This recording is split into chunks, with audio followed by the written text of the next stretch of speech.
Hey, what's going on, guys? Devin here with Backcountry Exposure. Now, what I want to talk about is buyer's remorse.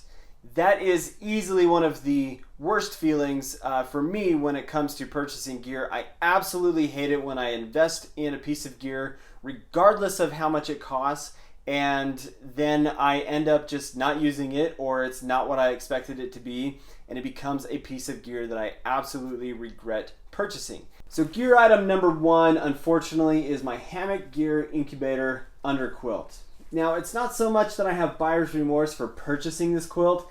It's more in the sense that I wish I had not gone with 40 degrees and really had done probably 30 or 20 degrees on this so that it could be a little more universal.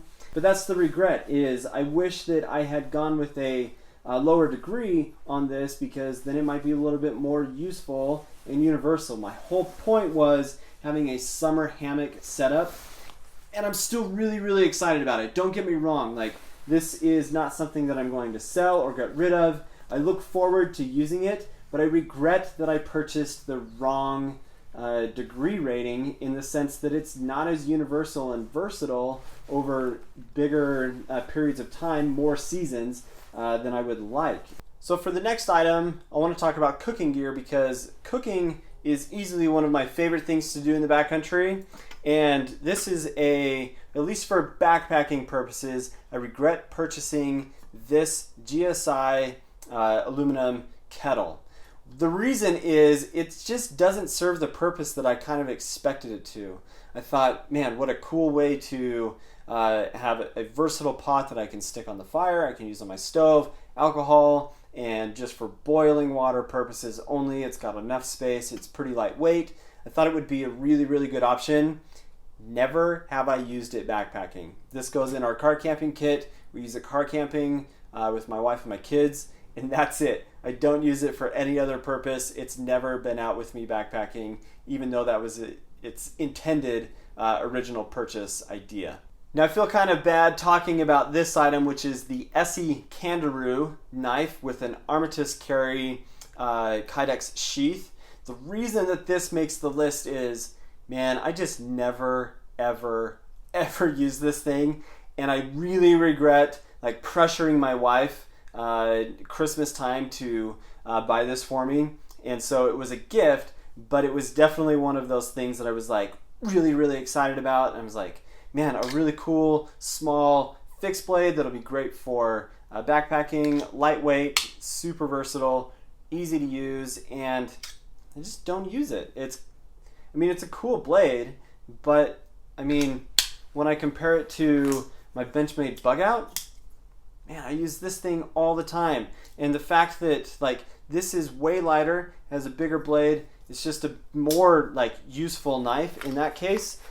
I'm so grateful that my wife spent good money on this to get it for me for Christmas, but I just don't use it, and that's really kind of frustrating for me.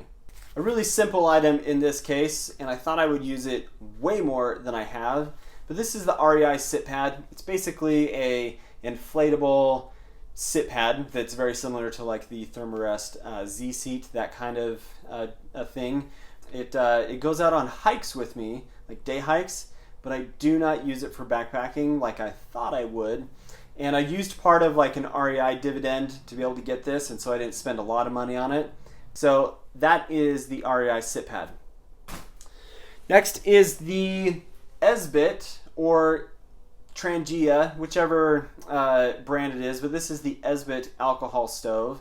Again, this doesn't serve the function that a lot of really cheap and simple like DIY alcohol stoves serve the purpose of. So I've used this a couple times, but I don't really cook with alcohol. I more or less got this to be able to do different types of like cooking demonstrations, and I was like really excited about it at first, but it's heavy for what an alcohol stove is. And the fact that I can't really use this as a pot stand as well, which my understanding is that with a cat can stove, you can use it as a pot stand as well as the stove itself. You don't have to have like additional things to be able to put your pot on it. The last item is actually two items, and these are ultralight day packs.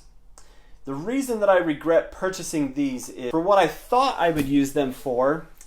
I would go into the mountains, I would set up a base camp, and the point of I don't want to carry my big heavy backpack to go bag a peak. The biggest thing that is annoying about these is that, let me pull this out, there's nothing to it.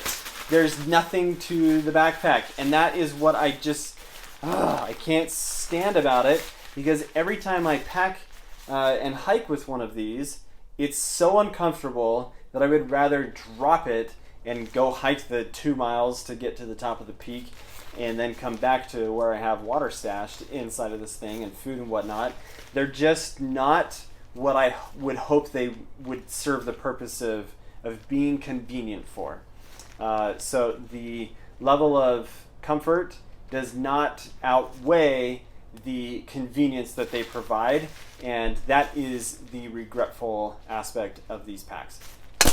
There you go, guys. Those are my backpacking gear items that I regret purchasing. I'm really curious to know what items you have purchased that you regret buying, because I know that there's something out there that everybody has purchased that they're like, why did I waste my money on that? Thank you so much for watching. Please hit that subscribe button. As always, guys, really appreciate you watching. Hope you have an awesome day. We'll catch you on the next one.